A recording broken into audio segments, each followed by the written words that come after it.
దక్షిణ భారతదేశంలో ఉన్న ఏకైక మోక్షపురి అయోధ్య, మధురా, మాయా, కాశీ, కాంచీ, అవంతిక, పురీ, ద్వారవతీ చైవ సప్తైతే మోక్షదాయక. 7 మోక్షపురాల్లో దక్షిణ భారతదేశానికి అంతటికీ కలిపి ఉన్న ఒకే ఒక మోక్షపురం కాంచి. కాంచీదామా, అది శంకరుల హృదయం. అమ్మా, మేమందరం నీ బిడ్డలమమ్మా, నీ నాభీస్థానమును అలంకరించేటటువంటి ఆ వడ్డాణపు చిరుగంటల చప్పుడు నాకు వినపడుతోంది. అంటే నీకు నాకు ఉన్న సంబంధం తెగమంటే తెగేది కాదమ్మా. నువ్వు అమ్మవి, నీ కొడుకుని. ఎవరో పేరు చెప్పారా? చెప్పరు. కాంచీదామా కరికలభ కుంభస్తననత. ఏనుగు గున్నల యొక్క కుంభస్థలములు ఎలా ఉంటాయో అటువంటి స్తన సంపద కలిగిన తల్లి. దాన్ని తక్కువ చేసి చూడడం కానీ, మనసులో కుసంస్కారముతో కూడిన ఆలోచన కానీ ఉండకూడదు. అమ్మతనమునందు ఆడతనం ఉండదు. అమ్మలో ఆడతనం చూసిన వాడు కన్నా కూడా పాపాత్ముడు ప్రపంచంలో ఉండడు. అమ్మలో ఆడతనం ఎవ్వరూ చూడరు. మనసులో భావన అపవిత్రమైతే పొంగుతున్న పాల మీద నీళ్లు జల్లితే వెనక్కి వెళ్ళినట్టు అపవిత్ర భావన పటమరించగానే అమ్మా అని పిలిస్తే చాలు, వెనక్కి వెళ్ళిపోతుంది అపవిత్ర భావన. అంత గొప్పది అమ్మా అన్న శబ్దం. ఆ అమ్మా అన్న శబ్దానికి లోకాన్ని పోషించే సూచన తల్లి స్తనములు. భర్త కన్నా పరదైవం ఆడదానికి ఎవ్వరు ఉండరు. ఆ భర్త ఆకలేస్తోంది, పలహారం చేయవే అంటే వెళ్ళి వండి తెస్తుంది. కడుపున పుట్టిన కొడుకు క్యారుమని ఏడిస్తే ఆమె నిత్తురు పాలగా మారిపోతుంది. బసవేశ్వర పురాణం చేస్తూ పాల్కురికి సోమనాథుడు అంటాడు, మొగ్గ పువ్వు అయినప్పుడు ఈ సువాసన ఎక్కడి నుంచి వచ్చిందో, మొగ్గలో ఎలా దాక్కుందో తెలియదు. అలా ఒక కన్నెపిల్ల తల్లి అయినప్పుడు ఆమెలో మాతృత్వం పొంగి పాలు ఎలా స్రవించాయో తెలియదు. ఆ పరదేవతానుగ్రహం. అమ్మవారే అమ్మగా లోకంలో తిరుగుతుంటుంది. కుక్క కావచ్చు, పంది కావచ్చు, పిల్లి కావచ్చు. అమ్మతనం అమ్మతనమే. అమ్మతనంలో ఆడతనాన్ని చూడడం రావణ బుద్ధి. ఆడతనంలో తన భార్యని తప్ప మిగిలిన వారిలో అమ్మతనాన్ని చూడడం రామచంద్రమూర్తి బుద్ధి. నువ్వు రాముడి అవుతావో రావణుడి అవుతావో నీ అభీష్టం మేరకు నిర్ణయింపబడి ఉంటుంది. కాబట్టి అది బుద్ధిని సంస్కరించుకోవలసిన విశేషం. కాబట్టి కాంచీదామా కరికలభ కుంభస్తననత. ఇంతమంది బిడ్డల్ని పోషించాలా తల్లి. మహానుభావుడు పేరాల భరతశర్మ గారు ఎంత అద్భుతమైన పద్యం చేశారో. శారదానందలహరి అని చేస్తూ అందులో ఒక పద్యరచన చేశారు ఆయన. ఒక్కడు ఎనుగుముకంబునను మరొక్కడు ఆరుముగాలతోడ నీ యక్కున పాలుతావ జగమంత బిడ్డలు కన్న తల్లి నీడెక్కడ నుండి చేపెదకో ఇన బింబము చంద్రబింబము తక్కక నీ యురంబనను దల్పకయున్న అహర్నిశల్సతి అన్నారాయన. అమ్మా, నీకున్నవి 2 స్తనాలు. ఒకడు ఏనుగు ముఖం వాడు వచ్చి కూర్చున్నాడు, గజాననుడు విఘ్నేశ్వరుడు. ఒకడికి 6 ముఖాలు, షణ్ముఖుడు కూర్చున్నాడు. ఇద్దరూ చెరోస్తనం తాగుతున్నారు. అందులో పాలన్నీ వాళ్ళకే చాలవు. ఇక అమ్మ మాకెప్పుడు ఇస్తావమ్మా, మరి మేమందరం బిడ్డలం కాము, మాకు నువ్వు పాలు ఇవ్వద్దు, నువ్వెప్పుడు ఇస్తావు మాకు అని అంటామేమోనని ఆవిడ ఇనబింబము చంద్రబింబమన్, సూర్య చంద్రబింబాల్ని రెండింటినీ తన స్తనాలుగా చేసుకుని, సూర్యకాంతి పడితే తప్ప మొక్కలో చూశారు ఆకుపచ్చతనం ఉంటుంది. ఆ ఆకుపచ్చతనమే ఆహారము మొక్కకి. అటువంటిది తయారవ్వాలి అంటే సూర్యరశ్మి పడాలి. చంద్రబింబము యొక్క కిరణములు పడితే ఓషధీతత్వము ప్రకాశిస్తుంది. ఈ రెండిటినీ స్తనములుగా ఉంచుకొని పంటలు పండించి మమ్మల్ని పోషిస్తున్న తల్లి, ఆ పిల్లలిద్దరూ నీ పిల్లలు తొడల మీద కూర్చున్నారని మాకెప్పుడు ఇస్తావమ్మా, మమ్మల్ని ఎప్పుడు పోషిస్తావమ్మా అని అంటామేమోనని సూర్యచంద్రుల్ని నీ స్తనములుగా పెట్టుకున్నావా అమ్మా అని స్తోత్రం చేశారు శర్మగారు. అటువంటి తల్లి. కాబట్టి కరికలభ కుంభస్తననత పరీక్షీణా మధ్యే. అంతమంది పిల్లల్ని కన్న తల్లి కదా, అంత పెద్ద స్తనమండలం ఉన్న తల్లి కదా. మరి అటువంటి అప్పుడు ఈ పై భారాన్ని మోయడానికి నడుము ఎంత లావుగా ఉంటుంది అనుకుంటారేమో. లక్ష రోమ లతాధారతాసమున్నీయ మధ్యమ అని కదా వ్యాసుడు. తీగ ఎలా ఉంటుందో అంత సన్నగా ఉంటుంది ఆవిడ నడుము. అంత సన్నగా ఉండడం ఎలా అంటే, చాలా సులువుగా ఎక్కువ మంది పిల్లల్ని కనగలిగినటువంటి సాముద్రిక లక్షణం ఉన్న స్త్రీ అని దేనిని బట్టి నిర్ణయం చేస్తారంటే నడుము సన్నగా ఉండాలి. ఉత్తములైన సంతానాన్ని చాలా సులువుగా ప్రసవిస్తుంది. అది సాముద్రిక లక్షణంలో స్త్రీకి నడుము సన్నంగా ఉండడం అన్నదాన్ని ప్రధానంగా చూస్తారు. అందుకని అంతకన్నా దాని మీద వ్యాఖ్యానం అక్కర్లేదు. పరిక్షీణా మధ్యే, అంత సన్నని నడుమున్నదాన, బాహ్యమునందు సౌందర్యము, ఆంతరమునందు అమ్మ సౌందర్యము. మనకి ఆవిడ బాహ్య సౌందర్యంతో నిమిత్తం మనకి లేదు. మీరు బాగా గుర్తుపెట్టుకోవాల్సి ఉంటుంది ఒక విషయం. ఎందుకంటే సౌందర్యము అన్న మాటకు అర్థం ఏమిటో తెలుసా? అమ్మయే. చాలామంది పొరపాటు ఎక్కడ పడతారంటే సౌందర్యము అన్న మాటకు అర్థం బాహ్యమునందు ఉన్న అందం అనుకుంటారు. చాలా పొరపాటు మాట అది. అది నిజమైతే శంకరాచార్యుల వారు సౌందర్యలహరి అన్న పేరు పెట్టరు. అప్పుడు బాహ్యవర్ణన చేసినట్టు. కొడుకు అమ్మని బాహ్యవర్ణన చేస్తాడా? లోకంలో ఎంత మూర్ఖుడైనా నా భార్య కన్నా పక్కింటి వారి భార్య బాగుంటుందనగలిగినంత ధూర్తుడు పాపిష్టివాడు ఉంటాడేమో. మా అమ్మగారి కన్నా వాళ్ళ అమ్మగారు బాగుంటారని దరిద్రుడు లోకంలో ఉండడు. ఎవడి అమ్మ వాడికి పెన్నిధి. అందం వేరు, మీ భద్రత వేరు. పులి చాలా అందంగా ఉంటుంది, మీరు వెళ్ళగలరా దగ్గరికి? సింహం చాలా అందంగా ఉంటుంది, దగ్గరికి వెళ్ళగలరా? అమ్మ ఎంత వయసు వచ్చేయనివ్వండి, 80 ఏళ్ళు వచ్చేసి ఒళ్ళంతా ముడతలు పడిపోనివ్వండి, ఆ ముడతలు ఇలా పట్టుకుని ఇలా నిలబెడితే అలా నిలబడిపోతుంది చర్మం, స్థితిస్థాపక శక్తిని కోల్పోయి.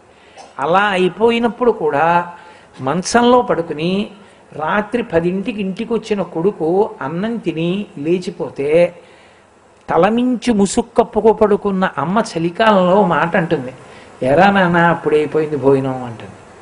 అమ్మకి తెలుసు నువ్వు ఇలా రాత్రి ఆలస్యంగా వచ్చి అన్నం సరిగ్గా తినకపోతే ఆరోగ్యం ఏముంటుంది నాన్న, కడుపు నిండా తినరా అంటుంది. అమ్మ అంటే సర్వకాలముల యందు నీ భద్రత కోరునది. అందుకే ఒక కఠినమైన విషయాన్ని చెప్తారు. ఒక వేశ్య ఒక పురుషుణ్ణి నీ తల్లి గుండె పట్రా, నువ్వు కోరుకున్న అనుగ్రహాన్ని ఇస్తానంది. ఆయన తల్లి పడుకుని ఉంటే తల్లి గుండె కోసేసి గుండె చేతిలో పట్టుకుని పరిగెడుతున్నాడు ఆ వేశ్య దగ్గరికి. గడప తన్నుకు పడిపోయాడు. ఆ గుండె చేతిలోది కింద పడిపోయి ఆఖరిసారి కొట్టుకుంటోంది. కొట్టుకుంటూ నాన్న దెబ్బ తగిలిందా అందిట. కోసేశాడు, గుండె పట్టుకుపోతున్నాడని కాదు, కొడుక్కి దెబ్బ తగిలిందేమో అని చూసింది. అది అమ్మ. సాక్షాత్ పరదైవంగా తను చూసినటువంటి భర్త చేతితో నిప్పు పెట్టినా వ్యానవాయువు వదలదు, శరీరాన్ని వదలదు వ్యానవాయువు. కడుపున పుట్టిన కొడుకు ఆనందహోమం అని చేస్తాడు జ్ఞాతుల కోసం. అందుకే 11 రోజులు జ్ఞాతులందరూ మైలపడతారు. ఆ ఆనందహోమం చేసి వ్యానవాయువు నుంచి తప్పుకో, శిథిలం అయిపోయింది కదా శరీరం, ఇంకో శరీరాన్ని పొందమ్మా నాన్నగారండి అంటే కొడుకు మాటకు వదిలిపెట్టేస్తారు. అది కొడుకు గొప్పతనం, అది తల్లి గొప్పతనం. అటువంటి తల్లి కన్నా సౌందర్యం లోకంలో ఎక్కడుంటుంది? తండ్రి అనలేడు ఒక మాట. చిన్నతనంలో ఒళ్ళు వేడెక్కితే వాడు పిల్లాడి ఏదో పలవరిస్తుంటే పాలు పడితే కక్కేస్తుంటే డాక్టర్ గారు కూడా ఏవో మందులు ఇచ్చి చూద్దామమ్మా మరి ఏం తాగట్లేదు అంటే తండ్రి కూడా ఏం పర్వాలేవే ఎక్కడికో తీసుకెడదాం అంటాడు. తల్లి ఒక మాట అంటుంది, నాన్న నీకు ఇలా ఉంటే ఎందుకురా నేను బతికి, నా ఆయుర్దాయం కూడా పోసుకొని నువ్వు బతకరా నాన్న అంటుంది. తన ఆయుర్దాయం పోసేసుకుని బ్రతకమని కోరగలిగిన ఏకైక వ్యక్తి లోకంలో తల్లి ఒక్కతే. ఆమెయే సౌందర్యం. ఎవరు నీ అభ్యున్నతిని మనసారా ఆఖరి ఊపిరిలో కూడా కోరుతారో తాను వికారమును పొందినా కడుపు పెద్దదైనా భరిస్తుంది. నిత్తురు పోయి మృత్యు సదృశమైన ప్రసవ వేదన పొందినా చూస్తుంది. తనకి పరిచయం లేనివాడు పుడితే పొంగిపోయి నిత్తురు పాలగా మార్చి పడుతుంది. తన ప్రాణ సమానమైన మంగళసూత్రం పట్టుకుని గుండెల మీద తన్ని పాలు తాగితే ఆ చిన్ని వేళ్లు విడిపించుకుని అరికాళ్ళు ముద్దు పెట్టుకుంటుంది. అమ్మలాంటి వ్యక్తి సృష్టిలో లేదు. ఒక్కరిని కన్న తల్లి ప్రేమ ఆ వ్యక్తి వరకే. లోకాలను కన్న నా తల్లి ప్రేమ ఎవరు కొలవగలరు? అందుకే అమ్మా నిన్న అమ్మ అనను, నువ్వు ఈ లోక భద్రతకి కారణమైన దానివి, అందుకే నువ్వే సౌందర్యం. అందుకని సౌందర్య లహరి అమ్మ, ప్రేమ ప్రవాహం ఈ పుస్తకం అన్నారు శంకర భగవత్పాదులు. అది సౌందర్య లహరి అన్న మాటకు అర్థం. సౌందర్యానందలహరి అందరూ శంకరాచార్యులు వారు. అమ్మయే ఆనందం అంతే. పసిపిల్లాడికి ఏం తెలుసు, అమ్మ ఎత్తుకుంటే చాలు ఏడు పాపేస్తాడు. శివానందలహరి అక్కడ ఆనందం. తెలుసుకుని నువ్వు ధ్యానంలో అనుభవించి పొందాలి, అది ఆనందలహరి. సౌందర్యలహరి సౌందర్యానందలహరి కాదు, సౌందర్యలహరి అమ్మయే ఆనందం అంతే. అక్కడ ఆనందం క్వశ్చన్ లేదు. ఇంకా ఇలా ఒళ్ళో అమ్మ పడుకోబెట్టుకుందో తృప్తి, అమ్మ అన్నం పెట్టిందో అమృతం, అమ్మ చెయ్యి పెట్టి తల మీద ఆశీర్వచనం చేసిందో బ్రహ్మగారి ఆశీర్వచనం. అందుకని సౌందర్యమే అమ్మ, ఇంకా ఆనందం ఏమిటి, ఇంకా అందుకని సౌందర్య లహరి అన్నారు శంకర భగవత్పాదులు. కాబట్టి కాంచీదామాకరి కలభ కుంభస్తనత పరిక్షీణ మధ్యే, సన్నని నడుమున్న దానివి. అంత సన్నటి నడుము ఎందుకుంది? ఇంతమంది బిడ్డల్ని కనాలి కాబట్టి. ఆ బ్రహ్మకీట జనని, ఆమె ఏమన్నా ఒక్క మనకే తల్లా? ఈ సమస్త భూతములకు ఎన్ని ప్రాణులున్నాయో అన్ని ప్రాణులకు ఆవిడే తల్లి. అందుకే శంకరాచార్యులు వారు మాట అంటారు, అబ్బా ఏమనుభవించారో మహానుభావుడు. రైలు ఎక్కి వెళ్ళిపోతున్నప్పుడు వెంకటాచలం వెళ్ళి పుట్టు జుత్తులు ఇచ్చి చంటి పిల్లాన్ని ఎక్కించుకుని వస్తూ ఉంటారు. ఎవరు నేర్పారు ఆ తల్లికి? దానికి ఏమైనా శిక్షణా కేంద్రాలు ఉంటాయా? ఏదో వాళ్ళని అడిగి వీళ్ళని అడిగి లోయర్ బెర్త్ తెచ్చుకుంటారు. ఆ పసిపిల్లాన్ని అటు పడుకోబెట్టుకుని తల్లి ఇటు పడుకుంటుంది. అటుపక్క నుంచి ఇంకో రైలు ఎడుతుంది, పెద్ద చప్పుడు వస్తుంది. ఈ పిల్లాడు ఉలిక్కి పడతాడు. అమ్మ వెంటనే నిద్ర లేచి ఆ పిల్లాడి వీపు మీద చెయ్యేసి గుండెల దగ్గరికి లాక్కుంటుంది. వాడంతే పడుకుంటాడు. భద్రత, భయరహిత స్థితి, అమ్మ స్పర్శ చాలు. కాబట్టి ఇంతమంది బిడ్డల్ని కన్న తల్లి కాబట్టి అమ్మ ఎప్పుడు చూసుకుంటూ ఉంటుంది తన పిల్లలందరినీ. అందుకే శంకరులు అన్నారు, దృశాద్రాఘీయస్యాదర దళిత నీలోత్పల రుచా దవీయాంసం దీనం స్నపయ కృపయా మమపి శివే అన్నారు శ్లోకంలో సౌందర్యలహరిలో. ఈ బ్రహ్మాండములు ఎంతవరకు ఉన్నాయో అంతకన్నా ఇంకా దూరం చూస్తుందట కళ్ళిలా తిప్పుతూ. అంత పెద్ద కళ్ళు ఆవిడ ఇక్కడ వరకు ఉంటాయి. అందుకే ఆకర్ణాంత విశాల నేత్రములు అంటారు. ఇక్కడ వరకు కళ్ళు ఉంటే అసహ్యంగా ఉండదా అండి అని మీకు అనుమానం రావచ్చు. మీరు ఎప్పుడైనా భీమవరంలో మావుళ్ళమ్మ తల్లి అని ఉంది, ఆ తల్లి దర్శనం చేసి చూడండి. ఆవిడ కళ్ళు ఇక్కడ వరకు ఉంటాయి. ఇక్కడ వరకు ఉన్న కళ్ళతో అమ్మ అందం ఏమిటో చూడాలంటే, ఆ తల్లి సౌందర్యం చూడాలంటే మావుళ్ళమ్మ తల్లిని చూస్తే ఆకర్ణాంత విశాల నేత్రముల యొక్క సౌందర్యం అర్థమవుతుంది మీకు. కాబట్టి ఆమె ఎప్పుడు బిడ్డల్ని చూసుకుంటుంది. బిడ్డల్ని కన్న తల్లి కాబట్టి పరిక్షీణ మధ్యే పరిణత శరచంద్రవదన, ఆ తల్లి యొక్క ముఖమండలం పరిణత శరచంద్రవదన. నేను ఈ శ్లోకంలోకి ఎందుకు వచ్చానంటే లలితా సహస్రంలోంచి అక్కడ 4 బాహువులే చెప్తారు వ్యాసుడు, ఒక మూర్తినంతటినీ చెప్తున్నారు శంకరులు, రెండింటిని అన్వయం చేస్తున్నాను అందుకని. బట్టి పరిణత శరచంద్రవదన, పరిణత చంద్రుడు అని ఒక చంద్రుడు, ఆయన ఆశ్వీజ మాసంలో వచ్చేటటువంటి తిథులలో కనపడతాడు. ప్రత్యేకించి పౌర్ణమి నాడు కనపడతాడు.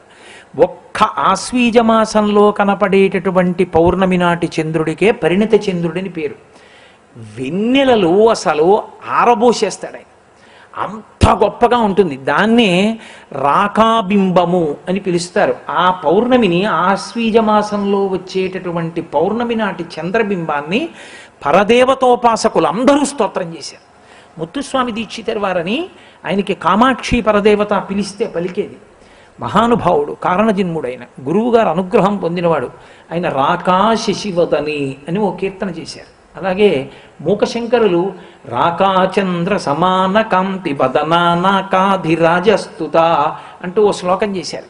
రాకాచంద్ర సమాన కాంతి వదన అంటే పౌర్ణమి నాడు ఉండేటటువంటి చంద్రుడే కాదు, పరిణత చంద్రుడు అంటే ఆశ్వీజ మాసంలో వచ్చేటటువంటి పౌర్ణమి. ఆ ఒక్క చంద్రుడికే పరిణత చంద్రుడని పేరు.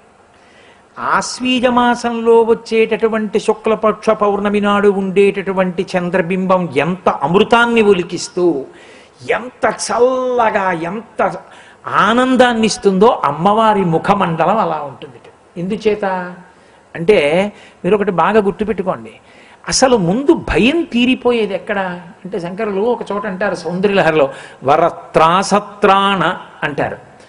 త్రాస త్రాణ, భయం నుంచి ఉద్ధరించాలి. ఎప్పుడు మీరు వెళ్ళి ఏమైనా కష్టం చెప్పుకోవాలంటే అవతల వారి ముఖం ప్రసన్నంగా ఉంటే కదా మీరు ఏమైనా మాట్లాడడం. ఆయనే ముటముటలు ఆడిపోతున్నాడు అనుకోండి, మీరు శబ్దం అనుకున్న సగం మర్చిపోతా, ఏడు చెప్పు అన్నాడు అనుకోండి, ఏడు మాట్లాడతారు. అందుకే అధికారిగా ఉండడానికి మొదటి యోగ్యత ఏమిటంటే ఎన్హాన్స్డ్ లిజనింగ్ స్కిల్స్. అవతల వాడికి చెప్పడం వచ్చినా రాకపోయినా జాగ్రత్తగా వినగలిగిన నైపుణ్యం ఇద్దరికి ఉండాలి, అధికారికి వైద్యుడికి.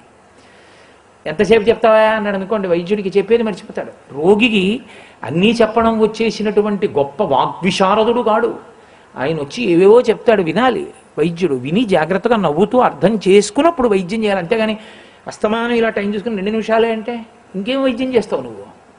అందుకని ఆ తల్లి అలా కాదు, ఆమె ముఖమండలం ఎలా ఉంటుంది అంటే అమృతం కురిసిపోతున్నట్టు ఉంటుంది. చంద్రుడికి ఒక లక్షణం ఉంది, చంద్రుడి నుండి సుధావృష్టి పడుతుంది. అమృతం ఎక్కడి నుంచి పడుతుంది అంటే చంద్రబింబంలోంచే పడుతూ ఉంటుంది. ఎందుకంటే లోకంలో ఒక లక్షణం ఉంది, శివలింగం వేడెక్కకూడదు. శివలింగం వేడెక్కిపోయింది అనుకోండి, ప్రత్యేకించి దేవాలయాల్లో శివలింగాలని చెప్పేది, దేవాలయంలో ఉండే శివలింగం కానీ వేడెక్కితే ఊరికి అరిష్టం. శివలింగం చల్లగా ఉండాలి ఎప్పుడు. శివలింగం చల్లగా ఉండాలి కాబట్టే ధారాపాత్ర కడతారు పైన, అందులోంచి ఎప్పుడు నీళ్లు పడుతూ ఉంటాయి.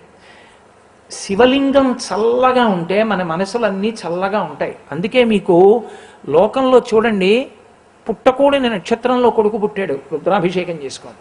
భయం వేస్తోంది, రుద్రాభిషేకం చేసుకోండి. అపమృత్యు దోషం ఉంది, రుద్రాభిషేకం చేసుకోండి. ఏమిటోనండి కలిసి రావట్లేదు, రుద్రాభిషేకం చేసుకోండి. అన్నిటికీ అదే మందు, రుద్రాభిషేకం చేసుకోండి. రెండవది ఏమిటో తెలుసా? సుందరకాండ చదువుకోండి. మూడవది సౌందర్యలహరి, నాలుగవది లేదు ఇంకా లోకం. ఈ మూడే.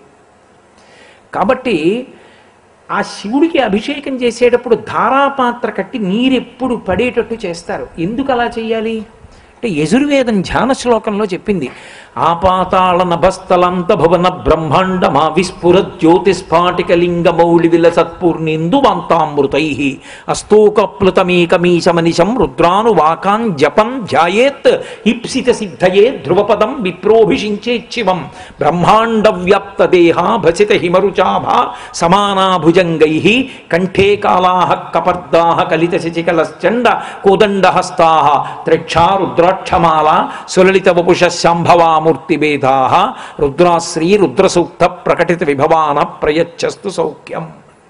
ధ్యాయేత్, ధ్యానం చేస్తే చాలు. ఆ అభిషేకం జరిగేటప్పుడు నువ్వు వెళ్ళి చెయ్యక్కర్లేదు, అది చూస్తూ ధ్యానం చేయాలి. ఈప్సిత సిద్ధయే, నీ కోరిక తీరుతుందన్నారు. అందుకే శ్రీరుద్రానికి ఓ ప్రశస్తి ఉంది, అభిషేకం చెయ్యక్కర్లేదు. ఎవరైనా ఎక్కడైనా ఆపదలో ఉంటే చదవడం సరిగ్గా వచ్చిన వాడు ఇక్కడ రుద్రపారాయణం చేసి వాళ్ళ చేతిలో పోస్తున్నానని తీర్థం వదిలిపెడితే అవతల వాళ్ళకి రోగం కుదురుతుంది. అంత గొప్పది శ్రీరుద్రం. అటువంటి రుద్రం యజుర్వేదం మధ్యలో ఉంది. అటువంటి రుద్రానికి ప్రార్థనా శ్లోకంలో, ధ్యాన శ్లోకంలో ఓ మాట చెప్తారు, ఈ బ్రహ్మాండమంతా శివలింగాకృతిని పొంది ఉంటుంది. అందుకే కాళహస్తీశ్వర మాహాత్యము, కాళహస్తీశ్వర శతకం కాదు, మాహాత్యం చేస్తూ దుర్జటి సువర్ణముఖరి, సువర్ణముఖి కాదు దాని పేరు, సువర్ణముఖరి నదీ స్నానం చేసి బయటికి వస్తే ఆయనకి బ్రహ్మాండమంతా కలిపి శివలింగంగా కనపడింది. ఉదయగ్రావము పానబట్టము అభిషేకో తత్ప్రవాహంబు వార్ధి ధరిద్వాంతము ధూపధూమము జ్వలద్దీప ప్రభారాశి కౌముది తారానివహంబులద్భుత సుమంబులుగా తమోదూత సఖ్యదమై సీత గభస్తి బింబ శివలింగం బప్పె ప్రాచీ దిశన్ అన్నాడైన. ఈ బ్రహ్మాండం అంతా శివలింగం అయితే శివలింగం పానవట్టం ఎప్పుడు ఉత్తర దిక్కుకు ఉండాలి. అభిషేక తీర్థం అంతా ఉత్తరంగా వెళ్ళి పడిపోతుంది. ఈ సముద్రం ఏమిటో తెలుసా? దేవతలు చేసిన అభిషేక తీర్థాలన్నీ వెళ్ళి పడిపోయి అదే సముద్రం అన్నాడు ఆయన. ఆ నక్షత్రాలే వాళ్ళు చేసిన పూల పూజ ఈ బ్రహ్మాండం అన్న శివలింగానికి. అదిగో ఆ మంచు తెరలే శివలింగానికి పట్టిన ధూపం. నాకు ఈ బ్రహ్మాండం అంతా శివలింగంగా కనపడుతోంది అన్నాడు. కాబట్టి అమృత ధార పడుతూ ఉంటుంది చంద్రుడిలోంచి. ఈ బ్రహ్మాండము శివలింగం అయితే ధారాపాత్ర చంద్రుడు. అందులో ఉంచి పడేటటువంటి అమృతపు చుక్కలతో ఆయన తడుస్తాడు.